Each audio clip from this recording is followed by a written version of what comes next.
Only exam trick YouTube channel में मैं आपका तहे दिल से स्वागत करता हूं। चलो दोस्तों, आज का वीडियो जो है मध्यकालीन इतिहास में आपका दूसरा वीडियो है।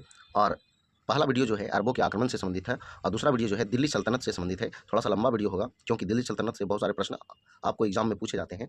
तो चलिए स्टार्ट करते हैं, लेकिन थोड़ा सा और समझ लीजिए, ये ब्लैक बुक चल रही है और ब्लैक बुक में जो है TCS के द्वारा जो भी एग्जाम कराए जाते हैं उसी में पूछे गए ये प्रश्न हैं। तो चलिए स्टार्ट करते हैं। दिल्ली सल्तनत भारत के इतिहास में के बीच की अवधि को दिल्ली सल्तनत काल कहा के रूप में जाना जाता है। तो 1206 से 1526 तक इसका शासनकाल था।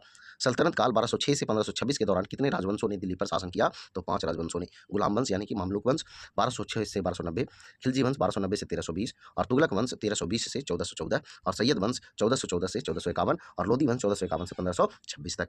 दिल्ली सल्तनत की स्थापना किस वर्ष हुई? तो 1206 ईस्वी में हुई। 1206 ईस्वी में हुई। आगे देखिए, दिल्ली सल्तनत के राज्य और प्रशासन के संदर्भ में मुक्ति शब्द का अर्थ क्या है? तो एकता नामक भूमि अभी हस्तांकन का धारक। आगे देखिएगा, दिल्ली सल्तनत का शासन कब समाप्त हुआ? तो 1526 में समाप्त हुआ। दिल्ली सल्तनत का राजभाषा यानी दरबारी भाषा कौन था? तो फारसी था। उस भाषा का नाम बताइए जिसे मध्यकालीन काल में के दौरान सिविल भाषा के रूप में नामित किया गया था। तो उर्दू था। सल्तनत काल में किस कला का सर्वाधिक उत्थान हुआ? तो वास्तुकला का सर्वाधिक उत्थान हुआ। अजमेर की सबसे पुरानी मस्जिदों में से एक 2.5 दिन का झोपड़ा नामक मस्जिद का निर्माण किस शासक ने करवाया था? कुतुबुद्दीन ऐबक ने करवाया था। भारत पर शासन करने वाला पहला मुस्लिम वंश कौन सा था? तो गुलाम वंश यानी मामलुक वंश था। 1206 से 1290 तक उत्तर भारत पर शासन करने वाले वंश की स्थापना कुतुबुद्दीन ऐबक ने की थी। तो गुलाम वंश की स्थापना की थी। दिल्ली की गद्दी पर बैठने वाली पहली और एकमात्र मुस्लिम महिला थी तो रजिया बेगम यानी रजिया सुल्तान थी। इल्तुतमिश के शासनकाल के दौरान सल्तनत की राजधानी कौन सी थी? तो दिल्ली थी। दिल्ली की गद्दी पर बैठने वाली प्रथम महिला रजिया सुल्तान किस सुल्तान की पुत्री थी? तो इल्तुतमिश की पुत्री थी। फ़खर ए मुदबिर जो दिल्ली के सुल्तान इल्तुतमिश का समकालीन था, एक प्रसिद्ध था तो इतिहासकार था। 1236 ईस्वी में सुल्तान इल्तुतमिश की पुत्री रजिया सुल्तान बनी। महारानी रजिया सुल्ताना को किस किले में कैद की तरह रखा गया था जब वह अपने विद्रोही जनरल मलिक इख्तियार उद दीन अल्तुनिया से हार गई थी? तो किला मुबारक में रखा गया था। कुतुब मीनार का नाम सूफी संत ख्वाजा कुतुबुद्दीन बख्तियार काकी के नाम पर रखा गया था। शेख ख्वाजा कुतुबुद्दीन बख्तियार काकी की दरगाह कहाँ स्थित है? तो दिल्ली में स्थित है। इल्तुतमिश के शासनकाल के दौरान सैन्य सेवा के लिए विशेष दास खरीदे गए जिन्हें के नाम से जाना जाता है? तो बंदगान के नाम से जाना जाता है। किसे दिल्ली सुल्तान ने अपने जन्म को महान जन्म बनाने के लिए प्राचीन योद्धा अफरासियाब के वंश का पता लगाया? तो बलबन ने। दिल्ली के किस सुल्तान ने रक्त और लौह की नीति अपनाई? तो बलबन ने। दिल्ली सल्तनत का रक्षक किसे माना जाता है? तो गयासुद्दीन बलबन को। पहला सुल्तान जिसने खलीफा से अलंकरण पत्र का अनुरोध किया और प्राप्त किया वह कौन था? तो इल्तुतमिश था। नियमित मुद्रा जारी करने और दिल्ली को अपने साम्राज्य की राजधानी घोषित करने वाला दिल्ली का पहला सुल्तान कौन था? तो इल्तुतमिश था। कुतुब मीनार का निर्माण किस प्रसिद्ध शासक ने पूरा करवाया था? तो इल्तुतमिश ने करवाया था। किस सुल्तान को खलीफा से सम्माननीय लबादा मिला? तो इल्तुतमिश को। चांदी का सिक्का टंका द्वारा पेश किया गया था? तो इल्तुतमिश के द्वारा पेश किया गया था। दिल्ली के सुल्तान का पद संभालने से पहले बलबन सुल्तान किसके प्रधानमंत्री थे? तो नासिरुद्दीन के। इल्तुतमिश ने शिक्षा का एक केंद्र कहाँ स्थापित किया था? तो पटना में स्थापित किया था। दिल्ली के पहले मुस्लिम शासक थे तो कुतुबुद्दीन ऐबक थे। लाहौर में चौगान खेलते समय घोड़े से अचानक गिरने से दिल्ली के किस सुल्तान की मृत्यु हो गई? तो कुतुबुद्दीन ऐबक की मृत्यु हो गई।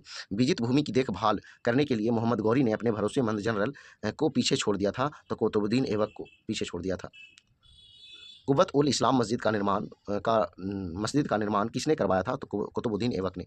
लाख बख्श शासक को दी गई एक उपाधि थी तो कुतुबुद्दीन ऐबक को दी गई उपाधि थी, यानी लाखों में ये दान करता था इसलिए। दिल्ली का कुतुब मीनार का निर्माण किस शताब्दी में हुआ था? तो 12वीं और 13वीं शताब्दी में हुआ था। चंगेज खान के अधीन मंगोलों ने किसके शासनकाल में भारत पर आक्रमण किया था? तो वो था इल्तुतमिश। अमीर खुसरो थे तो कवि थे। भारत का तोता किसे कहा जाता है? अमीर खुसरो को कहा जाता है। ने इंद्रप्रस्थ माता या चतुर्दंडी संप्रदाय नामक संगीत शास्त्र की एक नई प्रणाली बनाई? तो अमीर खुसरो ने।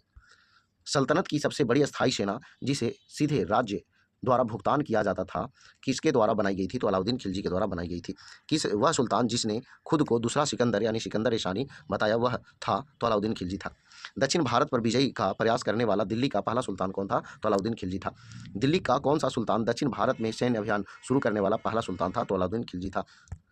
बाजार विनियमन प्रणाली किसके द्वारा शुरू की गई थी? तो अलाउद्दीन खिलजी के द्वारा शुरू की गई थी। दिल्ली के सिंहासन पर बैठने के लिए किस खिलजी शासक ने अपने ससुर का हत्या कर दिया था? तो अलाउद्दीन खिलजी ने। सीरी दिल्ली का दूसरा शहर का निर्माण ने करवाया था? तो अलाउद्दीन खिलजी ने करवाया था। अलाई दरवाज़ा दिल्ली में कुब्बतुल इस्लाम मस्जिद का दक्षिणी प्रवेश द्वार का निर्माण किसने करवाया था? तो अलाउद्दीन खिलजी ने करवाया था।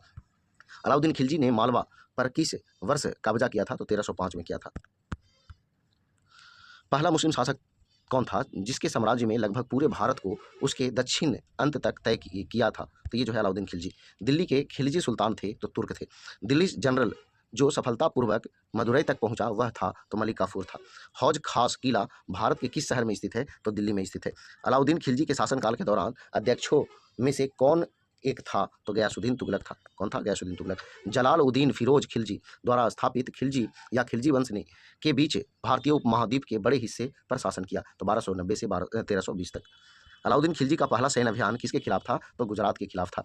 अलाउद्दीन खिलजी ने किस कर की शुरुआत की? तो घड़ी। मीर हसन देहलवी किसके दरबार में थे? तो अलाउद्दीन खिलजी के दरबार में।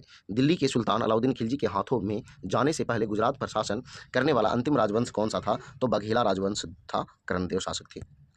वर्तमान में दौलताबाद जहां मोहम्मद बिन तुगलक ने दिल्ली से राजधानी स्थानांतरित की थी किसके निकट स्थित है? तो औरंगाबाद के निकट स्थित है।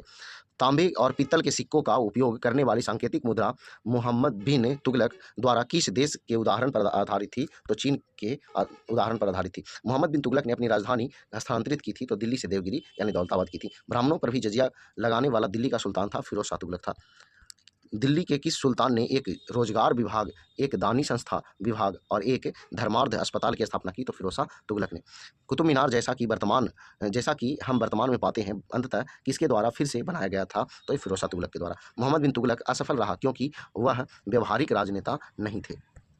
किस सुल्तान ने सती प्रथा को प्रतिबंधित करने का प्रयास किया? तो मोहम्मद बिन तुगलक ने। दीवान ए कोही के नाम से जाने जाने वाला कृषि विभाग किसके द्वारा बनाया गया था? तो मोहम्मद बिन तुगलक के द्वारा। धनवानों का राजकुमार किसे कहा जाता है? तो मोहम्मद बिन तुगलक को कहा जाता है। दिल्ली के किस सुल्तान को इतिहासकारों ने विरोधियों का मिश्रण बताया? तो मोहम्मद बिन तुगलक को बताया।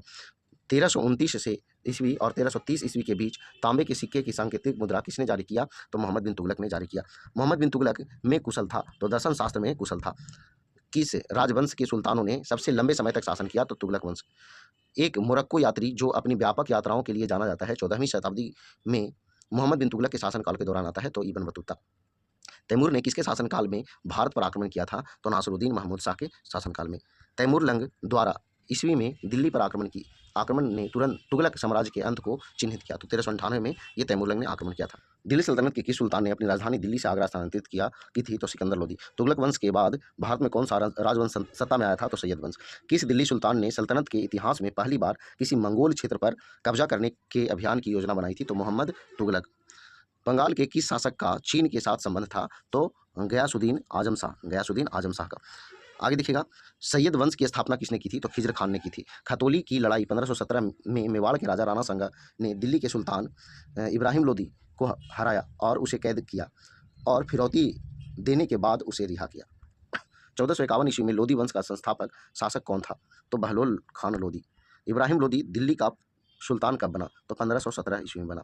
लोदी वंश का अंतिम शासक कौन था? तो इब्राहिम लोदी था। आगरा शहर का संस्थापक कौन था? तो सिकंदर लोदी था। फतेहाबाद जिले का नाम 14वीं शताब्दी में द्वारा स्थापित उसी नाम के मुख्यालय शहर से पड़ा है जिसने इसका नाम अपने बेटे फतेह खान के नाम पर रखा। तो फतेह शाह तुगलक ने तुगलकाबाद शहर का निर्माण करवाया था तो गयासुद्दीन तुगलक ने। तुगलक काल के दौरान नहीं बनाया गया था तो जमा मस्जिद नहीं बनाया गया था। बेगमपुरी मस्जिद किसके शासनकाल में बनाई गई थी? तो मोहम्मद तुगलक के शासनकाल में बनाई गई थी। मध्यकालीन यात्री मार्को पोलो कहाँ से था? तो वेनिस से था। तो चलिए दोस्तों, ये जो है आपका दूसरा टॉपिक जो कि दिल्ली सल्तनत से जुड़ा हुआ था। बहुत ही महत्वपूर्ण प्रश्न थे इस वीडियो में और सभी के सभी इंपॉर्टेंट थे, टीसीएस के द्वारा पूछे गए थे। तो चलिए, वीडियो पसंद आया तो वीडियो को लाइक करें, दोस्तों शेयर करें। तो आज इतना ही। जय हिंद, जय भारत, वंदे मातरम।